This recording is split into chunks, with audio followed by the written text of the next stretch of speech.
Hello. So good to meet you at our global motivational meeting. We are reading World Scriptures book. This God's words to inspire and empower with positive vibe for the day. This holy book are helping billions of people, families, communities, countries, and the whole world, and will help you to just read these quotes and practice daily. As we're reading this holy book from the beginning, please find all the chapters at our Message to Billion channel. Now we are reading about how to have a happy life and prosperous.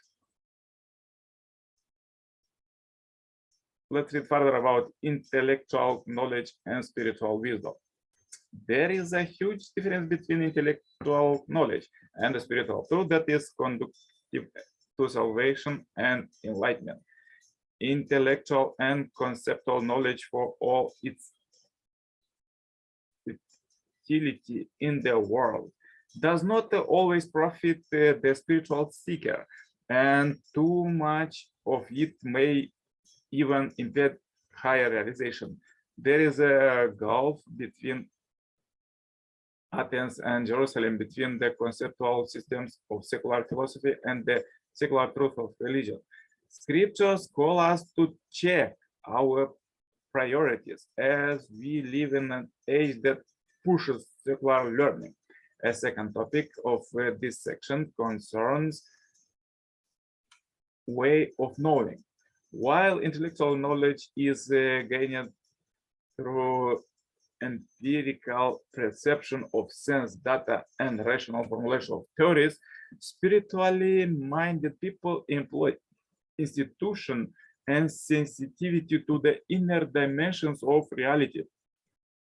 Reliance upon reason can be an impediment to the spiritual path. Hence, much religious practice such as Zen Buddhism is aiming to blocking the intellect. For instance, the Zen koan has a dog, the Buddha nature, only leads the questioner into a welter of mental confusion until he realizes that the way out is beyond any conceptual understanding whatsoever.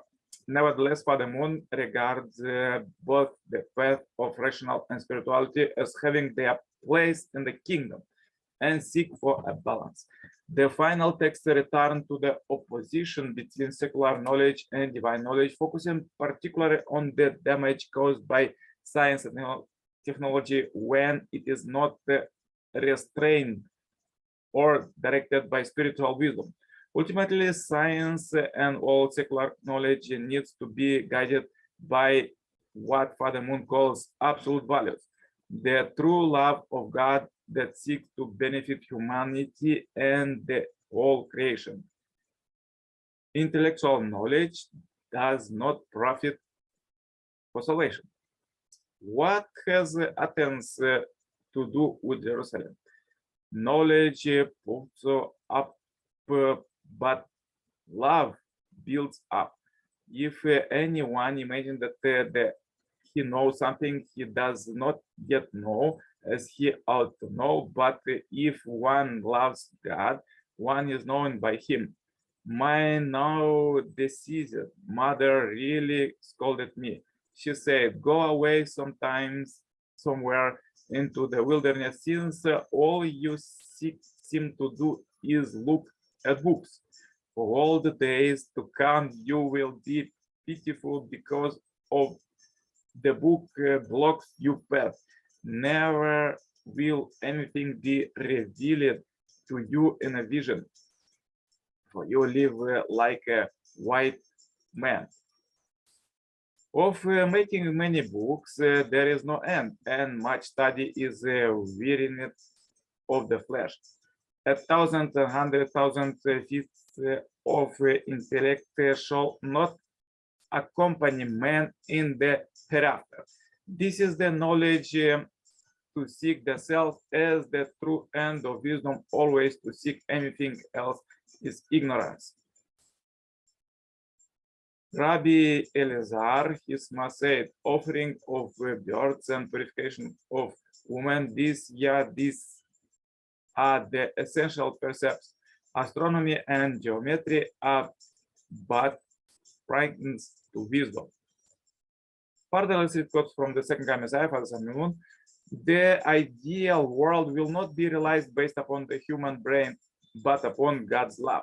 Philosophy and religions have a different starting point. Philosophy at its best is a human quest and search of God, but religion is the path laid out for us to meet God and begin to live with God. Extensive reading of sacred texts and philosophy books that line library shelves does not enable you to achieve unity of mind and body. Know that no amount of knowledge will enable you to fulfill the ideal of creation. Neither knowledge, no power, no money avail us to fulfill God's ideal of creation. Only with love can we fulfill it.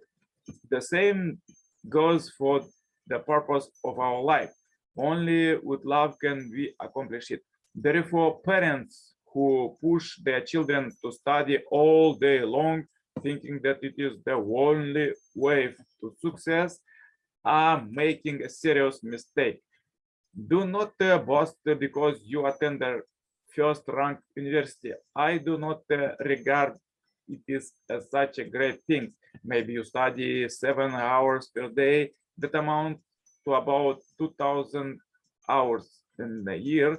But if you divide it by 24 hours, it is not that many days. It is nothing to brag about. Love is far more precious and it cannot be learned so quickly. Love is absolute and eternal, so you cannot master it even in your whole lifetime. You can receive a PhD after studying a field of secular knowledge for a few years, but you cannot get the diploma of love even after 30, 40 years because the field of love is without limit. Love keeps expanding only to circle around and returning to the starting point. You can spend an infinite amount of time studying love. Nevertheless, you never grow tired of it. It is just fun. Feel it with more happiness, gratitude, and dignity than anything else in the world. If you are so cocksure of your intellectual prowess, go ahead and see where it leads you. The story of your demise will simply become another cautionary tale in the textbook for raising true sons and daughters. Absolute value relates to love and emotions, not intellect. Love is the highest value containing the purpose of existence and the perfection of existence. True love is such that both the giver and the recipient are happy. Love is not something to be learned. It is should sprout and be experienced directly in a person's original mind. The world of intellect develops through cognition, but the world of emotions does not. Therefore, absolute value remains in the dimensions of absolute love, nor intellect. From this perspective, the first cause cannot be found within the sphere of our cognition, but is experienced in an emotional dimension. Values lacking love do not last forever. They are changeable and someday will vanish. Philosophies and teachings up to the present time have been helpful to humankind in some respect, but in other respect, they have misled the development of thought and the progress of history. Hence, it is inevitable that we reevaluate our value system. So powerful quote for today. If you have difficulties, please watch one more time this video. Share this video as we and this billion happy life subscribers marathon. Contact me for consultation, cooperation, and become a member of this Heavenly Parents Holy Community. Wish you a great blessed day and see you tomorrow with more powerful quotes. Stay happy, healthy. Yours, Coach Nikolai Serpala. Bye bye.